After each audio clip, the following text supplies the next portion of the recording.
আসসালামু আলাইকুম প্রিয় বন্ধুগণ, আপনাদের কাছে আমার একটি প্রশ্ন থাকবো। তো অতি দুঃখের সহিত আমি আপনাদেরকে প্রশ্নটা করব। হয়তো আমার জানা নেই বা আমি বুঝে আগাতে পারি না। একজন বাবা 40 বছরের বয়সের উপরে যারা আছেন তাদেরকে আমি ধরে নিব বাবা হিসাবে। 40 বছর বয়সের উপরে যারা আমার এই ভিডিওটি দেখবেন এরা আমার বাবার সমতুল্য।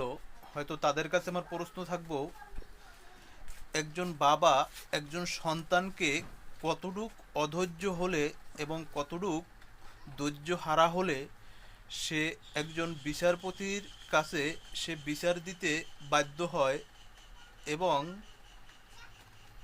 সে একজন নেশাখোর গ্রস্ত হিসাবে এবং অবৈধ বলতে সে বাধ্য হয়।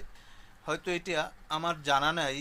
40 বছরে বাবার বয়সী যারা আছেন তারা এই কথাটির জবাবটি আমাকে দিবেন কমেন্টের মাধ্যমে।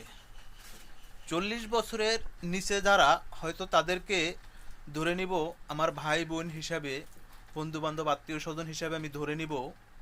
দেশ দেশি বিদেশি ভাইয়েরা যারাই দেখতেছেন, বিশেষ করে আমাকে একটু কমেন্ট করে আপনারা এই ভিডিওটার মাধ্যমে জানাবেন একটা সন্তানের কতটা টাকা হইলে সে তার আত্মীয় স্বজনকে বা বাবারকে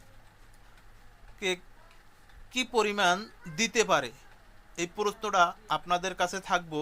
আমার 40 বছরের যারা নিচে আছেন এবং আপনি যদি দিতে এখান থেকে একান্তই রাজি না হন, তার বিহিতে আপনাকে যদি বিচারের মুখোমুখি করা হয় এবং আপনাকে যদি কোনো আইনের মাধ্যমে আইনের আশ্রয় নিয়ে মিথ্যে অপবাদ দেওয়া হয়, এই বাবা এবং এই মা বা এই ফ্যামিলির থেকে আপনি কতটুকু দূরত হবেন।